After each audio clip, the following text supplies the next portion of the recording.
Friends, the India story is strong today and stronger tomorrow. Let me explain how. Today, India is undergoing a rapid change in mindset as well as markets. Today, the FDI regime has been very well liberalized. We have created a friendly tax regime. We have come up with incentive schemes for champion sectors. Today, India has embarked on a journey of deregulation and decriminalization of various offences under the Companies Act. The reforms in the labour laws greatly reduce the number of labour courts.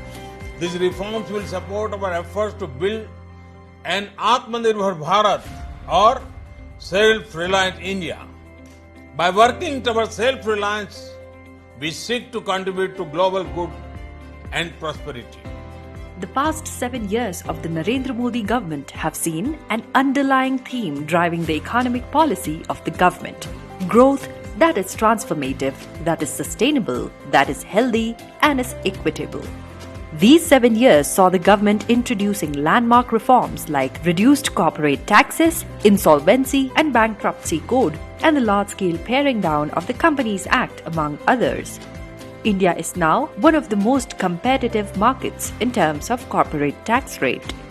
In the biggest consolidation exercise in the banking space, 13 public sector banks were merged into 5 mega banks. This has been a game changer in the banking sector. This period has also seen the integration of the nation as a single unified market through the introduction of the goods and services tax and the head-on redress of the non-performing assets to clear up the legacy issues inherited by the government. One of the biggest moves was to change the definition of MSMEs, revising the investment criteria upwards and bringing in turnover as point of identification. It has also removed the distinction between manufacturing and service sector, assuring the growing MSME access to the benefits available under the earlier definition of MSMEs. The Prime Minister's Vocal for Local is yet another initiative that is directed towards increasing manufacturing activities in India by encouraging consumption of goods. This will reduce India's dependence on imports and reinvigorate domestic economy through local markets. This has also been accompanied by big measures such as allowing participation of the private sector in commercial coal mining, a clear indication of the move towards encouraging their participation in the nation's economic growth. Mining apart, manufacturing has been given major push through the slew of production-linked incentive schemes. Rupees 2 lakh crore have been earmarked for the PLI schemes for 5 years in Budget 2021, which would lead to production worth $520 billion in India in the next 5 years. This will help to create manufacturing global champions across 13 sectors and be instrumental in making India part of global supply chain. The government enacted the Insolvency and Bankruptcy Code 2016, which is ensuring accountability as well as resuscitating banks, bringing them back to health.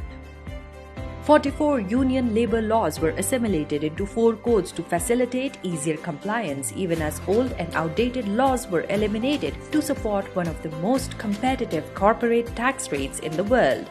Also, with the decriminalization of 48 sections of the Companies Act and many more steps, the framework to make India the preferred investment destination has been prepared, witnessed by record-breaking FDI investments this year. Forex reserves hit $600 billion mark for the first time, and FPIs also registered record highs. Even during the pandemic, FDI inflow grew to $81.72 billion in 2020-21, the highest ever in India's history.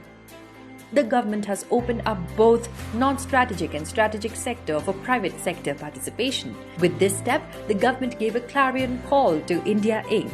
to come forth and invest. One of the key areas opened is space sector. Further, a liberal geospatial data policy is being announced to provide remote sensing data to private players. Another massive reform that has come about is that of faceless assessment and faceless appeals, ushering in an era of transparency in tax system. With a robust digital payments infrastructure in place, India continues to retain the global top spot in real-time payments transactions. It is predicted that digital payments in India would grow to 71.7% of all payment transactions by 2025. The paradigm of transformative economic growth has been redefined thanks to bold decision-making and the commitment of the leadership to serving India.